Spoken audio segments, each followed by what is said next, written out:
Hello Smarties, welcome back. I hope day one काफी interesting रहा होगा, काफी मजा आया होगा। एंड यस, मैं एक चीज मिस कर गया था। आप नोटबुक पेन जरूर लेके बैठना और हर एक सम लिखना जरूर। जहां लिखने में कंजूसी कर दी कि मैंने समझ लिया, याद रखना वही क्वेश्चन दुश्मन बन के सताएगा एग्जाम में आके कि थोड़ा सा भी भूल जाओगे। क्योंकि क्या दिमाग में तो थोड़ी रील्स आजकल, नीली परी पीली परी, झटपट फटाफट, ये सब ज्यादा चलता है, तो क्या सम सम भूल जाते हैं। प्रैक्टिस करोगे लो लिखे हुए का याद रहने का चांसेस ज्यादा है। तो नोटबुक पेन लेके हर एक सम लिखना बहुत जरूरी है। सो डे 2 स्टार्ट करते हैं। उससे पहले हार कर जीतने वाले को बाजीगर कहते हैं। यस, आप अब तक तो प्री बोर्ड हुआ या यूनिट टेस्ट हुई, हो सकता है थोड़ी सी ऊपर नीचे हो गई थी वो एग्जाम्स तो, लेकिन अब जीतना है बोर्ड्स में। सो जीतते हैं बोर्ड्स में आज की क्वेश्चंस के साथ। सो पहला question, let a and b be two positive integers such that so and so, ऐसी कुछ इंफॉर्मेशन दी है। आधे बच्चे तो यहीं पे वो अभिजीत वाला सीआईडी वाला यहीं पर है, क्या क्वेश्चन दे दिया है ना। सर चकरा जाता है ऐसा क्वेश्चन देखते ही, ऐसे ही घबरा जाते हैं। ऐसे पी पावर, जहां नंबर्स नहीं होते वहां ज्यादा तकलीफ होती है, और नंबर्स होते हैं तो कैलकुलेशन में तकलीफ होती है। तो ये इस तरह की सम्स को आसान अभी बना देता हूं। ए क्या दिया हुआ है, equals to p power 3 q power 4, और बी हमको दिया हुआ है पी स्क्वायर और क्यू पावर 3। अब हमको इसके एचसीएफ और एलसीएम ढूंढने हैं, तो हम एचसीएफ और एलसीएम फटाफट ढूंढ लेते हैं। सबसे पहले तो एचसीएफ जो है वो p power m q power n है। तो पहले एचसीएफ है क्या वो पता करते हैं। एचसीएफ मतलब जितने भी कॉमन टर्म्स है वो सब गिनने। कॉमन टर्म्स पी भी है, क्यू भी है। सपोज करते हैं एक में आर होता तो क्या ये आर लेते? नहीं, आर कॉमन नहीं हुआ ना। कॉमन मतलब सब में होना चाहिए। इसके बाद नेक्स्ट स्टेप, सबसे छोटा पावर लेना है, क्योंकि कम से कम उतना ही कॉमन है, उससे ज्यादा नहीं। जैसे पावर 2, 2 तो इसमें भी है, लेकिन क्या 3 इसमें है? मतलब 3 बार पी है? नहीं है। तो मैक्सिमम 2 बार ही है तो 2 बार, और मैक्सिमम 3 बार ही है तो 3 बार। तो दैट्स इट, ये हमारा एचसीएफ बन गया। और इससे मुझे पता चल गया कि m की वैल्यू m प्लस n कितना हो जाएगा, 2 + 3 यानी कि 5। That's it. इसके बाद आता है एलसीएम। एलसीएम में कॉमन सारे लिखने ही है, और जो कॉमन नहीं है वो भी लिखना है। यानी अगर आर होता तो आर लिखते। Very important this thing. हाँ, एलसीएम में ये गड़बड़ मत करना। दूसरी चीज, सबसे बड़ा पावर लिखना है 3 और सबसे बड़ा पावर 4। तो एम एन तो हो गया, और उसके बाद क्या चीज है, आर एस। सो आर की वैल्यू हो गई 3, आर माइनस एस करना है, सॉरी आर प्लस एस करना है। सो आर प्लस एस कितना हो जाएगा, 3 + 4 यानी कि 7। तो 5 × 7 इनका मल्टीप्लीकेशन करना है, कितना आ गया, 35। This MCQ is very very important. 35 याद रखना। अटेंडेंस मार्क करनी है ना, कोड डालना है, उससे पहले एमसीक्यू आएगा, ये अटेम्प्ट करना है। Done. Next question, check whether 6 power n और 12 पावर n, कोई सम में अगर आपको लग रहा है कि मैंने फटाफट स्लाइड आगे कर दी तो थोड़ा सा आप पीछे करके वापस देख सकते हो, कोई दिक्कत की बात नहीं है। 6 power n 12 power n end with 0 check करना है। चेक करने का बड़ा आसान तरीका है, फिक्स तरीका है। चाहे 6 हो चाहे 12 हो, दोनों के लिए स्टार्टिंग स्टेप्स मैं बता देता हूं, सेम टू सेम है, ठीक है ना। इनका प्राइम फैक्टराइजेशन कर लो। इसमें लिख दो 2 पावर 3 होल पावर n, इसमें लिख दो 2 power 2 into 3 power whole n, ठीक है ना। ऐसे ऐसे लिख दिया, प्राइम फैक्टर्स के फॉर्म में लिख दिया। फिर लिखनी है एक सिंपल सी इंग्लिश, फिक्स है दोनों में। In order to and with 0, 0 से अंत होने के लिए, ये इतनी हिंदी अच्छी नहीं है लेकिन मैं प्रयास करूंगा। In order to and with 0, 2 and 5 must be factor, यानी 2 और 5 फैक्टर होने ही चाहिए। बट लेकिन 5 इज नॉट अ फैक्टर, लेकिन यहां पर 5 तो फैक्टर नहीं है, not a factor here. So therefore 6 power n या चाहे 12 पावर n, कोई भी क्वेश्चन होता, विल नॉट एंड विद 0। हम क्या लिखेंगे, नॉट एंड विद 0। और वैसे भी जिन नंबर्स में पीछे 0 है वही 0 से एंड करते हैं, यानी 10, 100, 1000, 30, 50, 700, इन सब के पीछे 0 होते हैं, वही 0 से एंड करते हैं। ये वो सिंपल सी कॉमन लॉजिक लगेगा, विल नॉट एंड विद 0। आप सिंपल सी इतनी इंग्लिश लिखोगे, आपको पूरे पूरे मार्क्स मिलेंगे। That's it. आगे बढ़ते हैं अगले क्वेश्चन की तरफ। The HCF of this is expressible. ठीक है ना, ये भारी भरकम इंग्लिश देते थे, वहीं पे मैथ्स खराब हो जाता है, वरना तो मैथ्स तो एकदम छोड़ देंगे। तो एक्सप्रेसिबल का मतलब क्या हुआ, इनका जो HCF है, इनका जो HCF है वो इस चीज के बराबर, ठीक है ना, बराबर, बार बार नहीं, बराबर है। अब पहले तो HCF है क्या, तो HCF ढूंढ लेंगे। सो 3 से तो जाएगा नहीं, सॉरी 5 से लेना पड़ेगा। 5 1 3 13 13 1 जा, और 1 1 7 को भी 7 2 9 3 से 3 3 जा 27 9 जा 3 13 जा 13 1 जा। तो HCF तो डायरेक्टली मैं लिख सकता हूँ क्लियरली, दोनों में कॉमन सिर्फ और सिर्फ एक ही नंबर दिख रहा है 13। तो जो 13 है ना वो किसके बराबर है, 65m माइनस 117 के। माइनस 117 जाएगा उस साइड और माइनस का बन जाएगा प्लस, तो ये बन जाएगा 65m।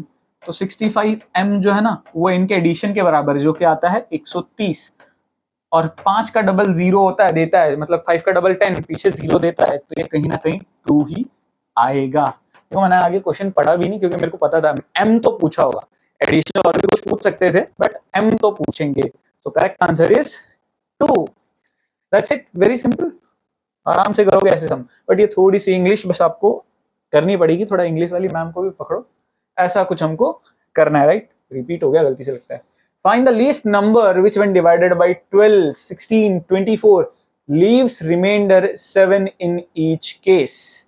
ठीक है ना, अगर डिवाइड किया जाए इन सब से तो हर बार रिमाइंडर क्या आएगा, 7। आई होप क्वेश्चन समझ में आ गया होगा। नहीं, लेकिन यहाँ पे गड़बड़ क्या होती है सब थोड़ा सा इंग्लिश क्लियर कर देता हूँ यहाँ पे, कैसे क्या समझना है हमको। So least number when divided by so leaves remainder 7। इसका मतलब क्या हुआ, ये सब है ना, ये सब डिवाइड हो रहे हैं। एक नंबर है मेरा कोई, इसे चाहे मैं 12 से डिवाइड करूं, चाहे मैं 16 से डिवाइड करूं, और चाहे मैं 24 से डिवाइड करूं, हर बार रिमाइंडर कितना दे रहा है, 7। इतना तो क्वेश्चन समझ में आया होगा, है ना। चाहे 12 से डिवाइड करूं, 16 से डिवाइड करूं, 24 से डिवाइड करूं, रिमाइंडर 7 दे रहा है। अब रिमाइंडर के बारे में तो बात बाद में करूंगा, लेकिन लॉजिकली अगर मैं समझूं तो डिवाइड करने के लिए जो ऊपर का नंबर है, रिमाइंडर दे रहा है, रिमाइंडर दे रहा है मतलब ये ऊपर का नंबर इनसे तो बड़ा है। और कभी भी अगर नंबर से बड़ा नंबर ढूंढना है, स्टार्टिंग में ही बताया था हमको क्या ढूंढना है, हमको ढूंढना है LCM। तो यहां लगेगा LCM, LCM हमें फाइंड करना है। सो 12 16 और 24 का हम LCM फाइंड करेंगे क्विकली। सो 12 का तो प्राइम फैक्टराइजेशन हो जाता है आपका 2 पावर 2 4 4 3 जा 12। इसके बाद है 16, 16 होता है 2 पावर 4। इसके बाद है 24, सो 2 का क्यूब इज 8 इंटू 3। ये तो हो गया हमारा प्राइम फैक्टराइजेशन। ये थोड़ा सा प्रैक्टिस से आता है, तो थोड़ा चमत्कार मत समझना इसको, आप भी आराम से कर सकते हो, प्रैक्टिस बस जरूरत है। अब बात आती है हमारी LCM की। तो LCM में सबसे बड़े बड़े पावर लेने हैं, 2 कॉमन चीज है, 2 में सबसे बड़ा पावर 4। तो बाद में ये 3 वाले को और 2 वाले को इग्नोर ही करना है, सबसे बड़ा वाला ले लिया, दैट्स इट।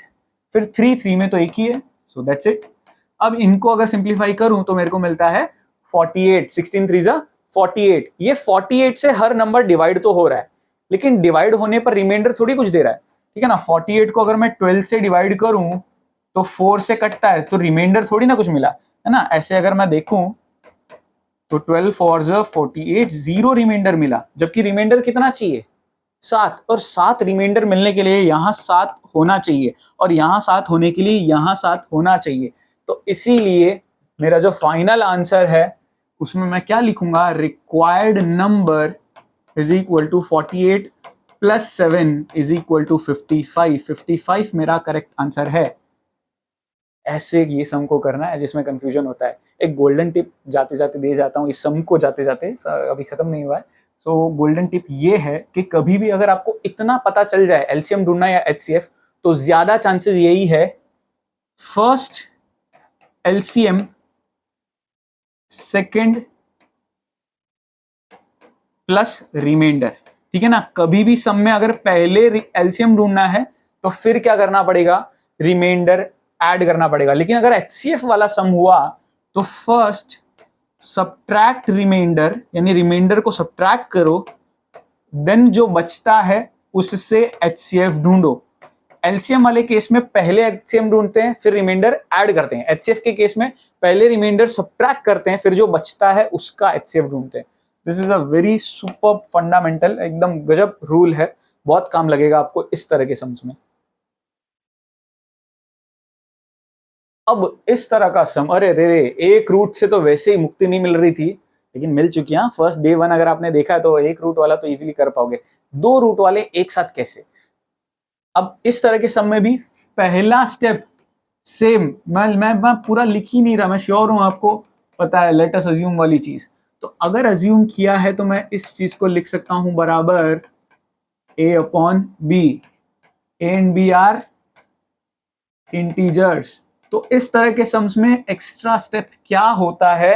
तो बहुत सिंपल है, हम इस तरह के क्वेश्चंस में स्क्वायरिंग करेंगे, ठीक है ना। याद रखना दोनों अगर रूट हो तो क्या करना है, दोनों अगर रूट हो तो स्क्वायरिंग बोथ साइड्स, ठीक है ना, बोथ साइड्स। तो इधर तो हो जाएगा √3 प्लस √5 होल स्क्वायर, इधर हो जाएगा a upon B whole square. इधर लगेगी आइडेंटिटी, थोड़ा फास्ट फॉरवर्ड में करूंगा। आइडेंटिटी चलो आपको बता देता हूं साइड में, ये होती है a² plus b² plus 2ab। Order आगे पीछे लिख सकते हो, कोई कोई पहले 2ab लिखता है फिर b², चलता है। तो उस आइडेंटिटी को लगाकर ये बना 3, ये बना 5 और ये बना 2 इंटू √3 इंटू √5। रूट वाले आपस में मल्टीप्लाई हो जाते हैं तो √15 और ये बन गया a² b²। अब रूट वाला एक तरफ बाकी सब दूसरी तरफ, वो स्टेप बताया था ना, रूट एक तरफ बाकी सब दूसरी तरफ। तो 5 और 3 8, 8 को हम उस साइड भेज देंगे तो 2√15 आ गया a² अपॉन b² माइनस 8, इधर लेना पड़ेगा LCM. So 2√15 is equal to a² minus 8b² whole upon b² जो एलसीएम का था। 2 को लेके आएंगे नीचे। अच्छा ये आपकी आइडेंटिटी है, थोड़ा हम इसको अलग से साइड में लिख लेते हैं तो क्या है, आपको समझने में तकलीफ नहीं होगी। ये आइडेंटिटी थोड़ी यहाँ है, देख लेना आप आराम से। अच्छा इसके बाद पेन टूल भी तो देखना पड़ेगा। ये 2 जो एक्स्ट्रा है उसको हम नीचे भेजेंगे। सो √15 will be a² minus 8b² upon 2b²। सो अब सेम इंग्लिश रेश, ये तो जो हमारा लेफ्ट साइड है वो इरेशनल है। So irrational is not equal to rational. जो हमारा राइट साइड है वो तो रेशनल है। वो रेशनल कैसे है? ए और बी की जगह कुछ भी वैल्यू पुट करो ना, इंटीजर्स है, और इंटीजर्स में मतलब कोई भी नंबर पुट करो। सिंप्लीफाई करूंगा तो p अपॉन क्यू के फॉर्म में ही मिलेगा, a अपॉन b के फॉर्म में ही मिलेगा, फ्रैक्शन ही मिलेगा। और सिंपल फॉर्म में बताता हूं, तो ये फ्रैक्शन मिल रहा है, ये रूट वाला, तो rational irrational not equal. So therefore this contradicts our assumption, therefore √3 plus √5 is an irrational number. That's how you do this. ऐसे करो, 3 मार्क पूरे झोली में। सर 3 मार्क की, बेटा एक एक मार्क इंपॉर्टेंट है, अपने को 80 ही लाने हैं, है ना। देना अपना 100% है, वहां कमी नहीं चाहिए। ओहो, ट्री वाली चीज, ये होते हैं सबसे आसान क्वेश्चन।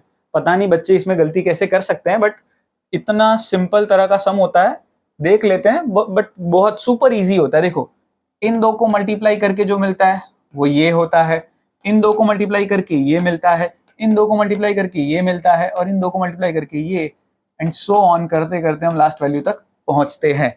तो ये तरीका तो मैंने बता दिया, बस यही तो यूज करना है ना। इसका मतलब बहुत आसान है। अगर मैं सिंपली समझूं तो ये जो लास्ट वाली चीज है 5 इंटू बी, वो मेरी किसके बराबर? 35। 5 को उधर डिवीजन में भेजेंगे तो बी कितना मिल जाएगा? 7। पहली वैल्यू मिल चुकी है, ठीक है ना। इसकी वैल्यू मुझे क्या मिल गई? 7। ये दिखेगा नहीं, लाइट डार्क का फर्क है इसीलिए। इसके बाद मैं आगे जाऊं, ऊपर जाऊं तो यहाँ कुछ दिख रहा है मुझे, तो यहाँ मैं क्या लिख सकता हूँ? a70 मिला के a और 70 को मल्टीप्लाई करके 210 बन रहा है। सो 70 नीचे गया, डिवाइड हुआ तो कितना मिला? 3, 0 0 कट गया और 7 3 21। a भी मिल गया। अब a मिलने के बाद y ढूंढना है। अब y किसके बराबर होगा? तो 2 इंटू 210 इज equals to y। So y की वैल्यू कितनी मिल गई? 420, 420। y मिलने के बाद x चाहिए, तो x किसके बराबर, 2 इंटू वाई के बराबर x है, और y कितना ढूंढा था हमने, 420। ये पुट किया और सिंप्लीफाई किया तो कितना मिल गया, 840। That's it, very simple, super easy question, right. मजा आ गया। ऐसा ट्री वाला है, 3 मार्क में पूछते हैं, पर ये इतना इतना ये मल्टीप्लिकेशन तो मैं छोटे छोटे बच्चे को भी सिखा सकता हूँ, और हम तो 10वीं वाले हैं, ये तो आना ही चाहिए। आई होप समझ में आया होगा। डन। तो मिलते हैं नेक्स्ट लेक्चर में। नहीं नहीं सर, कुछ भूल रहे हो। यस यस, थोड़ा सा कुछ तो भूल रहा हूं मैं। आज अटेंडेंस मार्क करने के लिए जो आपका कोड है वो है 3276। 3276, ये कोड यूज करके आप अटेंडेंस मार्क कर सकते हो। और जो बच्चे सरप्राइज दे, सर ये कोड किस चीज का बोल रहे हो, ये आपको रॉ एजेंट हो कुछ ऐसा बड़ा कोड बता रहे हो, नहीं नहीं, ना ये मेरा बैंक नंबर का मतलब ओटीपी दे रहा हूं मैं आपको।